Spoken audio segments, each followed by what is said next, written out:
Yes, sir. My God today. Come here, baby. This is my baby. This is my oldest. Y'all thank God for my baby. This is my oldest. I talked to her about this yesterday, and I asked her if it was okay. And she said, yeah, Dad. Because, they get older now, so they get in their feelings when their daddy have to make demonstration about it. But this is my oldest baby, who will be 16 next year. All right.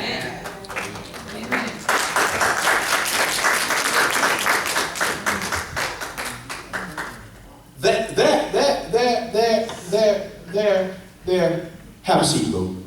I just wanted them to see how beautiful you was and how pretty you are. But listen, there were some things that I had to let my daughter know.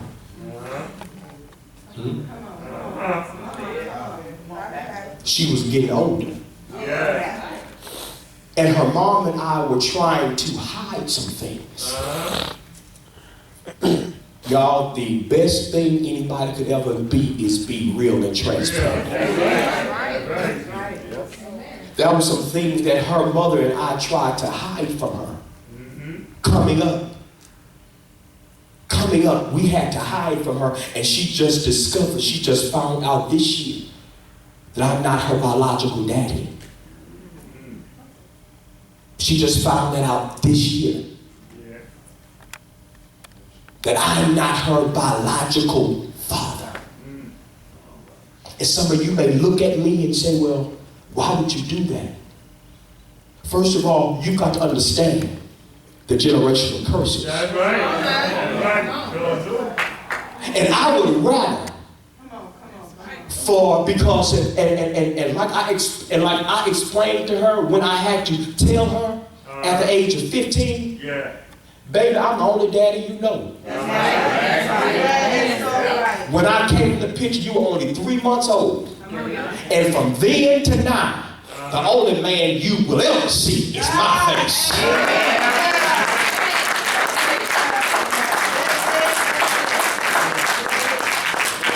But the thing that I had to do this. Because eventually I would rather for her to get the truth from me than to get the truth from somebody else. So at that moment of truth, that curse was broken, that she don't have to live and wonder a lie anymore, because somebody that loved her, though it hurted, I had to let her know the truth. So one day, when she gets older, she'll understand that a real man don't cover stuff up. He'll tell you the truth, even when it hurts you.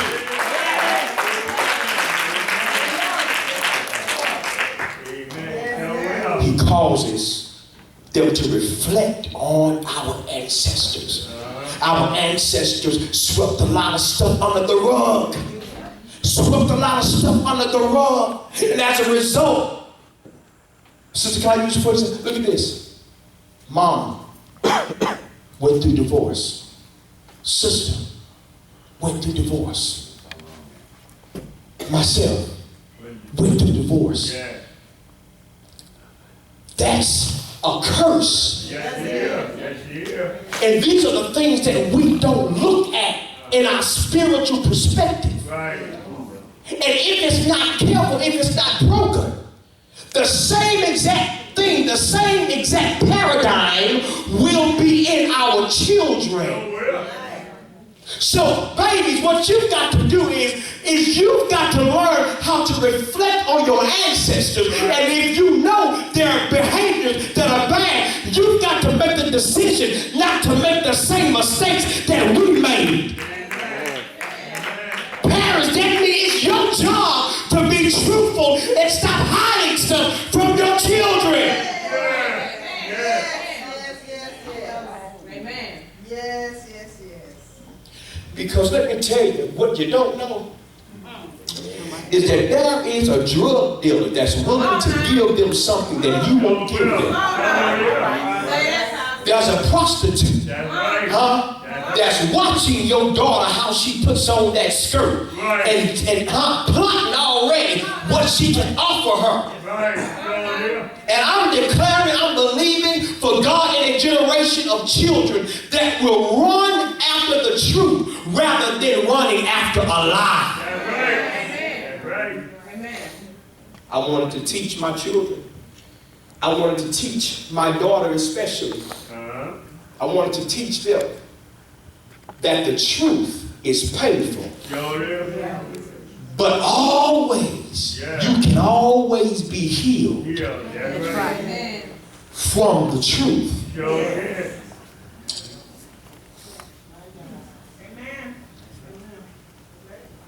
And as a result today, we are a result of our ancestors.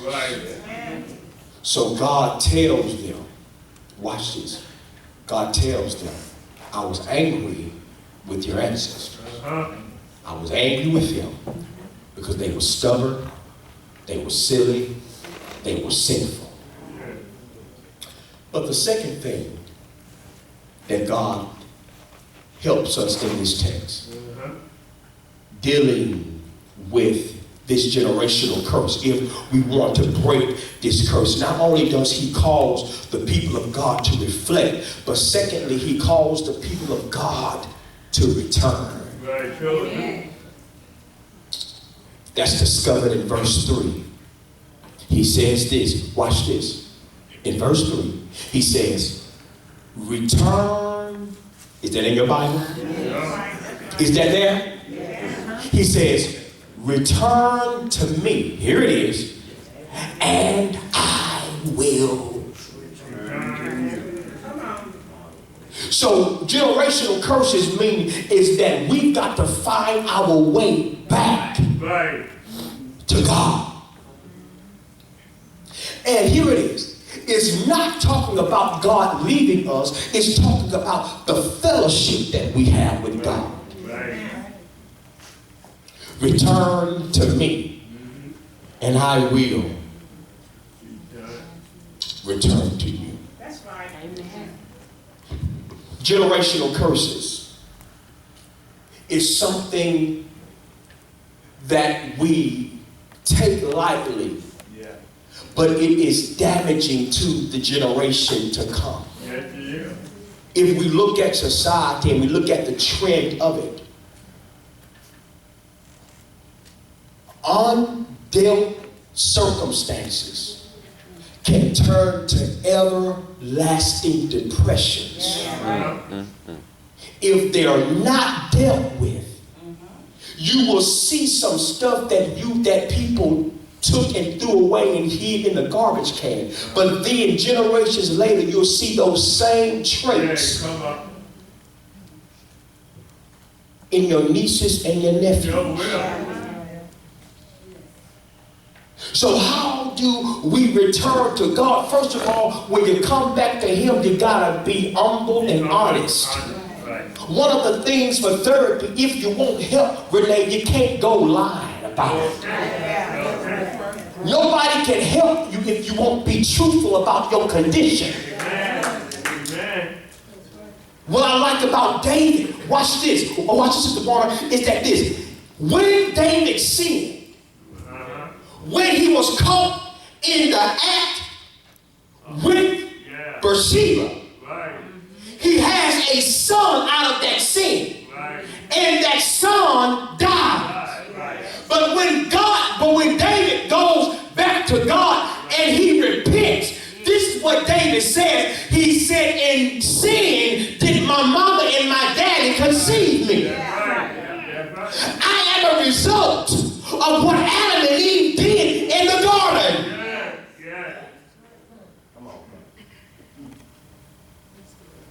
So to get back into right fellowship with God, you've got to return to him so he can return to you. But you can't go to him lying about your situation. You've got to tell God, God, I messed up. God, mentally drained. God, I'm emotionally frustrated. God, I'm financially agitated. Every time we go to God, oh, I'm so blessed. No, I'm not always blessed and highly favored. Sometimes I just want to act funny. Sometimes I just want to be by I'm sorry, I'm not trying to be funny with nobody, but sometimes I get in my ways. And I don't want to do what the Bible tells me to do. Sometimes I can't love those that hateful and misuse me. Sometimes I can't. It's hard to deal with an enemy when you know they don't like you, but God tells you to turn the doggone other cheek. I don't want to turn I want to hit back.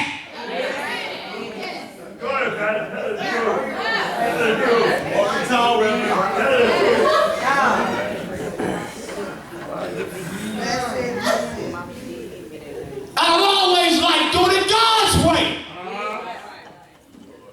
But he says, return to me, and I will return to you.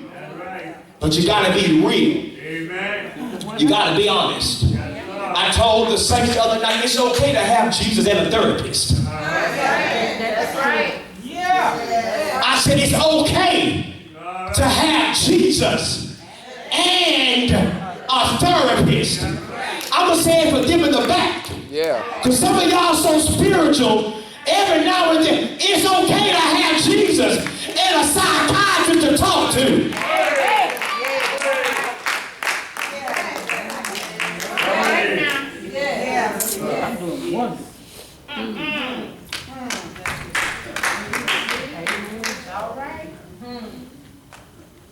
He causes, if you want to break these generational curses, he causes us to reflect, analyze those behaviors that we saw, that we knew. And listen, it's not taking anything from our ancestors. It's not saying that we love them, but we know as much as we love them, they had some ugly ways. Yeah. They had some ugly ways, but it's okay. Grandma can still be your shero. Papa can still be your hero, but there's some stuff that Papa and Grandma did that we know did not line up with the Word of God, but God still carried His grace enough to keep them and keep them strong. Yeah. Reflect on our ancestors. Reflect on those behaviors and cut it off so that our children. I'm a diabetic. My father died from this disease. You see? Generational curses. These things can be done not only in mental, but they can be done even in the physical. Yeah. And if you're not careful, it can be done also in the emotional. Huh? If you're dealing with parents that's dealing with depression, if you don't break that curse, you'll have it, your children will have it, their children will have it. Uh-oh, but this is getting ready to hit y'all here. Y'all don't want to hear this one. Y'all not ready to hear this one. Oh, y'all not ready to hear this one. In Malachi chapter 3, about the 9th verse, not only do you have a curse on your life, but if you're not careful, you can have a double curse on your life. Malachi 3, verse 9 says, you are cursed with the curse.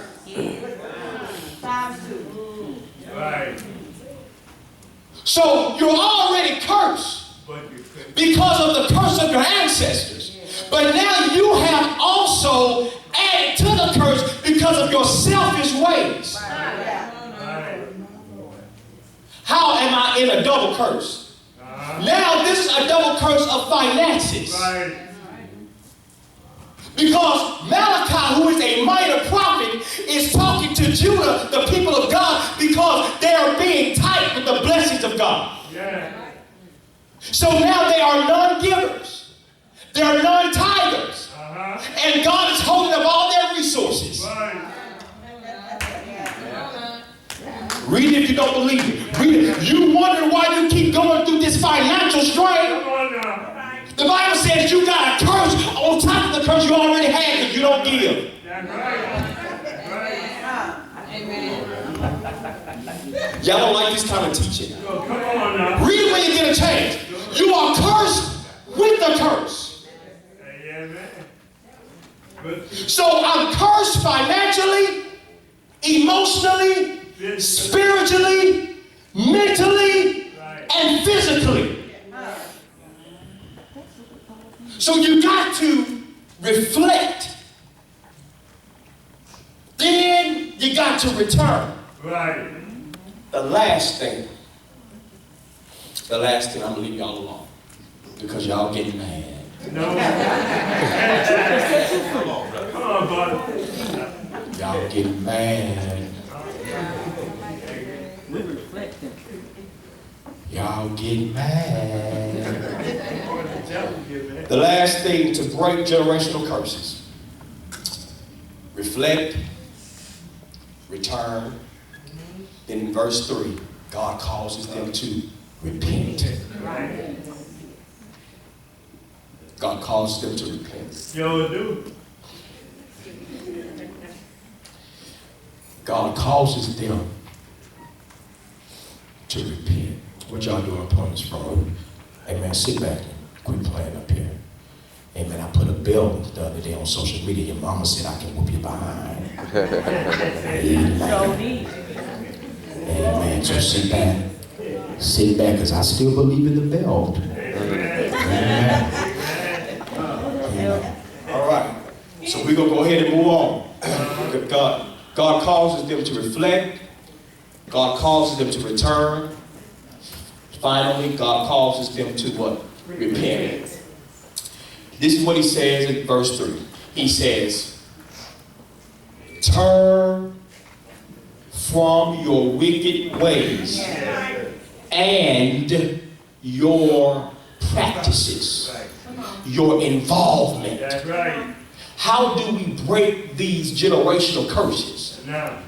Stop those continued involving practices that keeps the bondage of curses on your family. Let me explain to you what repenting is. Repenting is not saying that, because the text makes it very clear. Because a lot of times we want to come to the altar and cry and say, Lord, I'm sorry. And go back to do the same thing that we were asking God to say, I'm sorry for.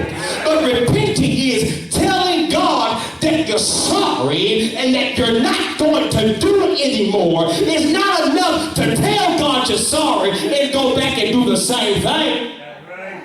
That's right. Oh, God. Y'all, yeah. The curse will not stop on your life. Amen. Until you and I both change what we're doing to end the curse. Amen. Amen. Let go and let go. And let me tell you, mama, daddy, papa, sister, brother, auntie, whoever, if you love yourself enough, if you love your family enough, if you love your offspring enough, you will do what you got to do, even if you got to end some relationships. No person, no business, no relationship is worth you living under a curse and your daughter's living under the same doggone thing. It gotta stop somewhere.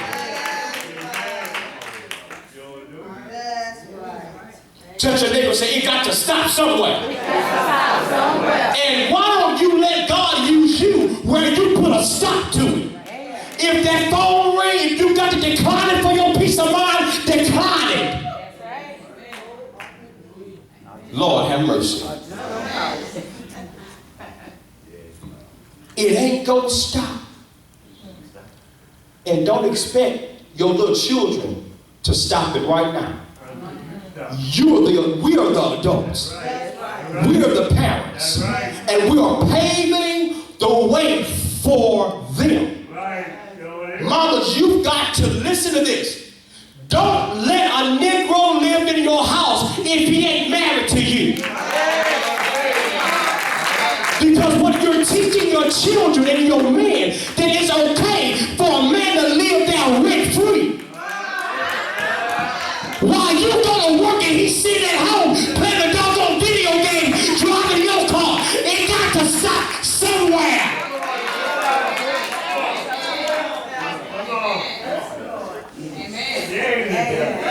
It got to stop. Because what you continue to allow will transform over to your son or your daughter that's watching, because now she feels that he don't have it.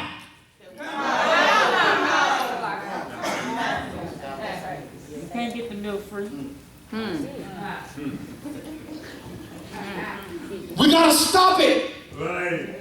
You got to put some standards back in your home.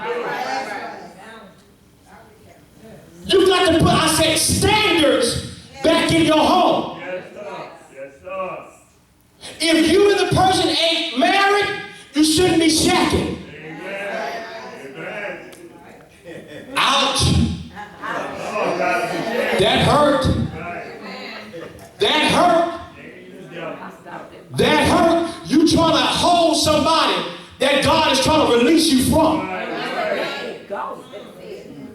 Listen. I'm going to say this, and I'm going to go ahead and get out of your way, because this time God got a few weeks to get to today. Watching the football. L1. Listen, my brother. Amen. Amen. For the brothers in the house. Yeah, for the brothers in the house. Let me holler at y'all for me.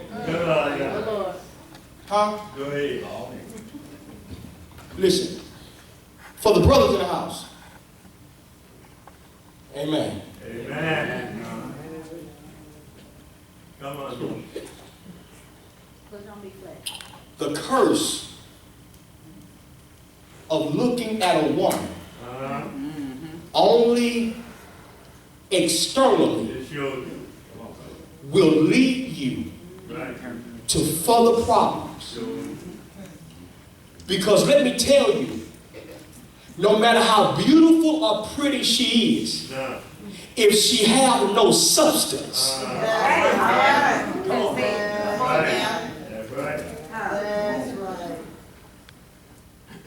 now, women, y'all can't get back, because I was just rooting for y'all a few seconds ago. All right?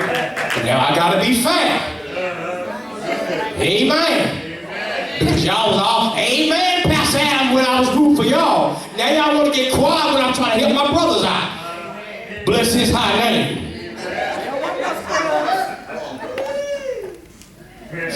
But, brothers, listen.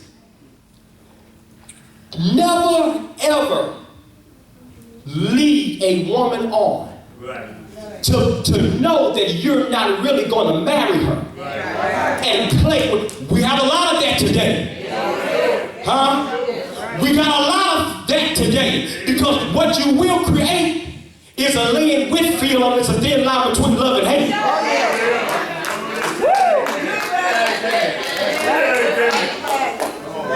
That girl said, a sweetest woman in the world can be the meanest woman in the world.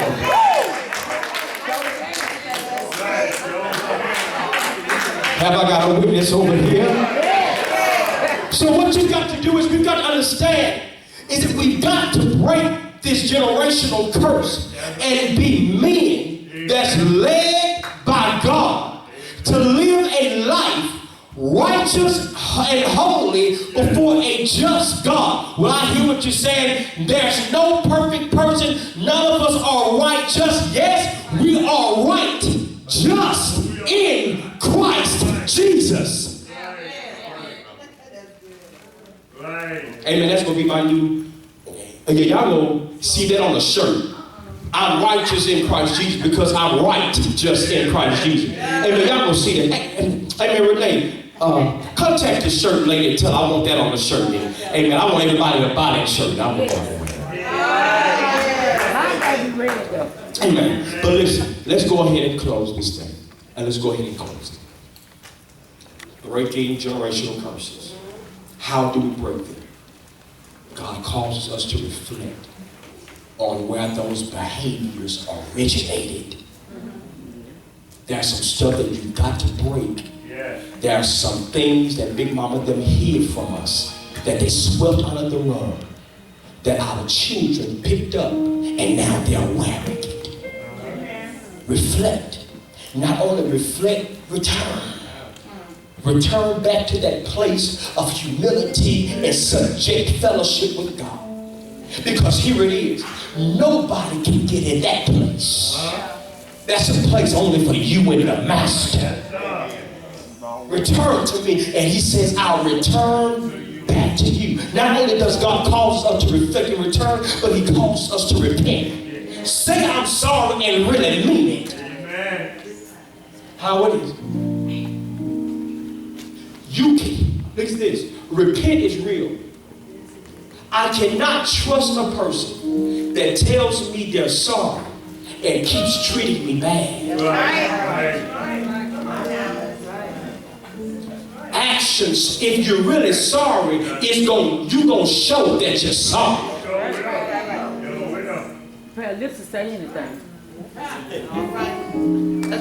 If you're sorry, really mean it. And start changing the way you act. Amen. Because eventually you're going to keep saying I'm sorry and I'm going to ignore it every time you say it because I know you don't really mean it. Have you ever known somebody like that said they're going to change, that said they're going to do something different, but they keep hurting you, keep doing the same stuff to make you mad? So now you're sorry, I'm just numb to whatever you say now. Nothing you say will ever move me again until I see. And that's how God is. When God sees that you're really sorry, then God will start moving on your behalf. Oh, 2 Chronicles 7:14. If my people who are called by my name will humble themselves and pray, seek my face, turn from the wicked ways, then will I hear from heaven, forgive their sins, and heal the land. Stand to your feet.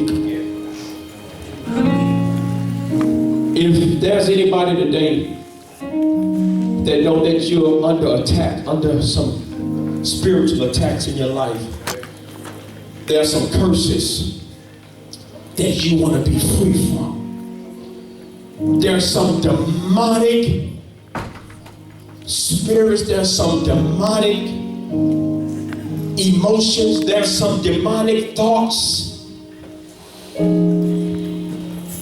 that keep invading your mind. Listen, if you know that you need prayer, you know you need help, don't you dare stay in your seat. Remember, you got to be honest. You've got to be honest about it. You've got to be real and say, Lord, I need help.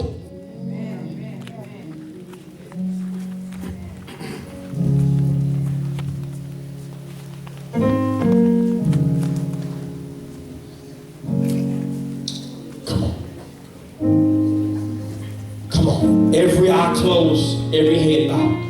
This is not the moment to dictate or look at anybody else. I'm causing you right now to reflect on your own personal.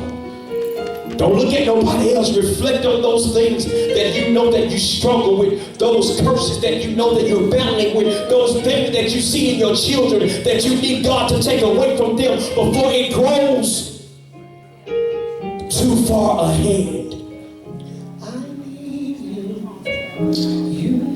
Come on. Breaking generational curses. Love your family enough, love your children enough to stand in the gap for them. We're all a part of God's body. It is His will that every need be supplied. You are important to me. I need you to survive. You are important. Listen, I need all the young ladies in the church to come forward. All the young ladies in the church. And I need everybody, come on, let's put a circle around this young baby right here, this young lady. Amen. The Bible says where 2 or 3 come, touch and agree that he will be in the midst. I don't know exactly what she needs from God, but I know that she needs God to do something. I know God needs to move in her life. I know God really wants to do some positive things in her life. The enemy has been messing with her mind. The devil has tried to destroy her life, but I declare and decree